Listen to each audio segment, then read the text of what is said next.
برشلونة بينتصر على ريال مدريد بخماسية 5-2 في السوبر الأسباني علشان يتوج بطلا للسوبر الأسباني. فماتش طبعا زي الزفت على أي حد بيشجع ريال مدريد، وألف مبروك لمشجعين برشلونة. فيلا بينا كده عشان نتكلم عن إيه اللي حصل في الماتش.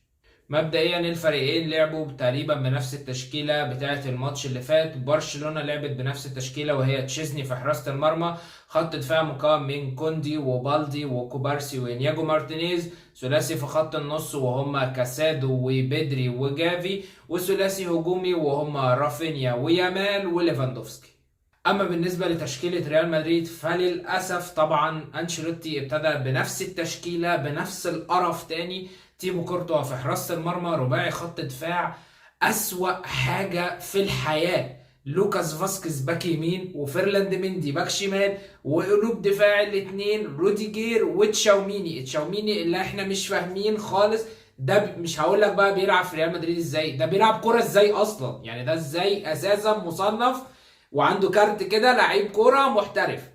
اما بالنسبه بقى لخط النص فطبعا كان كامافينجا وفالفيردي وبيلينجهام، والثلاثي الهجومي رودريجو وفينيسيوس جونيور ومبابي. بص بقى يا باشا، احنا النهارده هنيجي علشان هنتكلم عن الهبل الدفاعي بس. يعني الفيديو النهارده هوريك حاجات واخطاء كارثيه كانت بتتعمل في الماتش النهارده، واحده واحده كده هنشوفها مع بعضينا. والاخطاء بقى يعني حتى خط الدفاع بتاعنا ما شاء الله مش استنى شويه في الماتش عشان يبدا يعمل الهبل اللي هو بيعمله، لا، من اول دقيقتين كده على طول الكرة. بص هتلاقي الصوره اللي انا هحطها لك دلوقتي، الكرة دلوقتي مع لامين يامال. شوف روديجير واقف فين، وشوف تشاوميني واقف فين، وفي النص واقف ما بينهم رافينيا وكأن ما فيش اي حاجة. ويا باشا صباح الفل، ولا حد ماسكه ولا اي حاجة. وده اللي احنا كنا بنتكلم عليه، الهبل والمساحات اللي هتبقى ما بين الاتنين يعني مش ممكنة يا جماعة. ده يعني ستر ربنا ان هي ما راحتش اصلا، كان جون بقى بين اول دقيقتين وكنا الماتش راح في حتة تانية خالص. بعد كده كورة في الدقيقة الرابعة لامين يامال على الطرف وبيحاول ان هو يلعب عرضية، وميندي واقف في مكانه مظبوط بيحلق عليه كده. ولكن بقى بنشوف روديجير وتشاوميني ولوكاس فاسكيز التلاتة معهمش غير حد واحد بس اللي هو رافينيا. قول يا عم هنستبعد روديجير عشان هو بعيد عنه شوية. تشاوميني وفاسكيز، رافينيا بيطلع معاه. بص كده اول صورة، لوكاس فاسكيز واقف مع رافينيا وكله تمام وكل حاجة مظبوطة. رافينيا هوش بس ان هو راح شمال ورجع تاني، فاسكيز بقى في حته تالته خالص. ورافينيا بقى في الصوره التانيه هتلاقيه طلع واستلم براحته وحط، يعني مش استلم براحته، حطها بدماغه براحته، ولا ده ماسكه ولا ده ماسكه، الاتنين قاعدين بيتفرجوا عليه وحاجه اخر زفت يعني.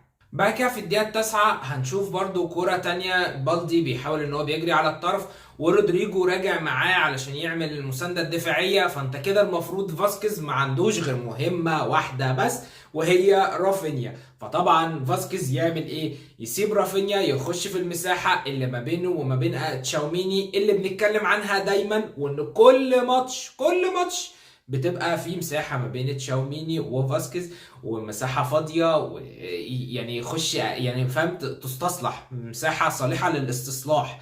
من كتر ما المكان مساحة كبيرة جدا محدش بيخش عليه، محدش بيكلمه، الاتنين بيتفرجوا. لولا ان الحمد لله رافينيا طلعها بره كان زمانها جون برضو، وواحد واحد. هو كده بقى في هبل حصل بعد كده بس من بداية الماتش يعني. بعد كده في الدقيقة 21 هنشوف الجون بتاع لامين يامال. في البداية أول صورة كل واقف مظبوط، كل واحد في مكانه، الكرة في خط النص، مفيش أي تهديد، كل اللعيبة بتاعت برشلونة معاها لعيب أو اتنين.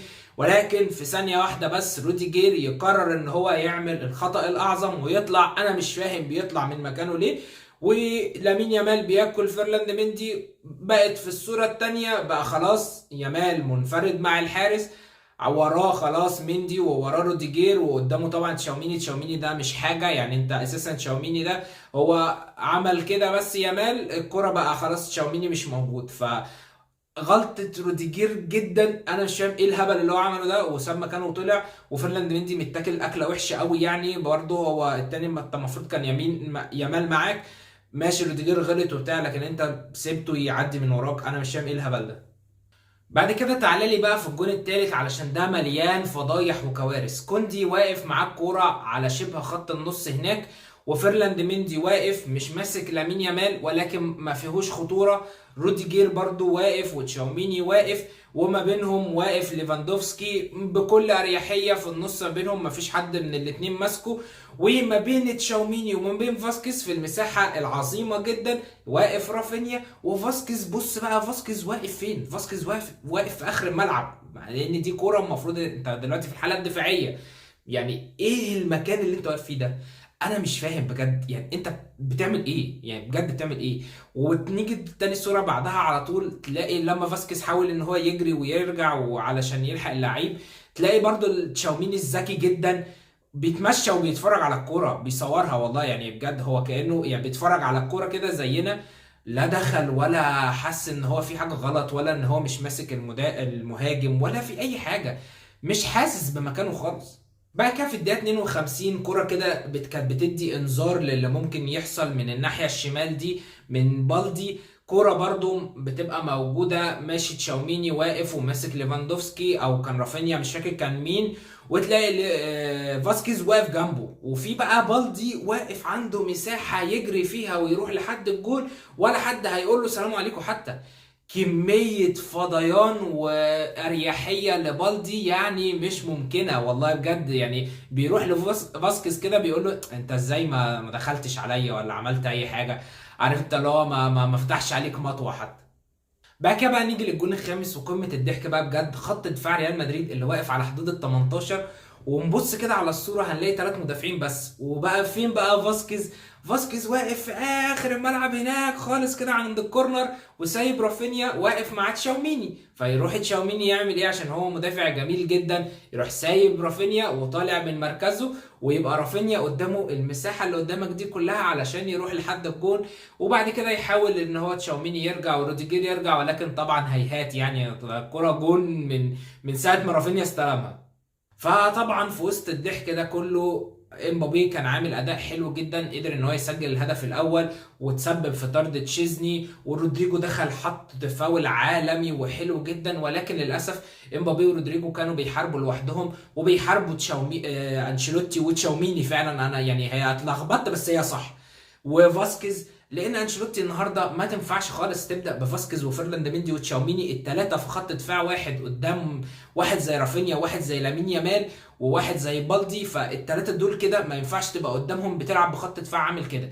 زائد كمان انا مش فاهم روديجير ايه اللي هو كان بيعمله، دايما كان بيطلع بتلاقي مره واحده راح طلع كده من مكانه غريبه جدا، انا مش فاهم هل هو كان بيعملها من دماغه ولا انشيلوتي اللي قايل له عليها، فكانت غريبه جدا. وبعد بقى كل ده بعد كل ده والبدايه الكارثيه دي وشايف الفريق بينهار، بعد الخامس قدرت تستوعب ان راؤول اسينسيو لازم ينزل وان فاسكيز لازم يخرج ولازم تشاوميني ما يبقاش في قلب الدفاع. بعد الخامس ما شاء الله يعني سرعة بديهة مش ممكنة. في النهاية طبعا مبروك لجماهير برشلونة، فوز عن استحقاق. ماشي برضو يعني هم عملوا كل حاجة فعلا وانا مش هقدر اقول حاجة، ولكن مش لازم تبقى ماشية معاهم قوي كده. يعني مش لازم رودريجو يعمل بصة زي الزفت يجي منها جون رابع، ومش لازم الكرة تيجي في العارضة ترد علينا بالجون بتاع رافينيا. مش لازم تبقى ماشية معاك بيرفكت قوي كده يعني، ولكن الف مبروك انت اجتهدت وتستحق. وبس كان كل فيديو النهارده، اعمل لي لايك وفولو عشان تشوف كل جديد عن الفيفا وعن الكوره عن الفانتسي. سلام.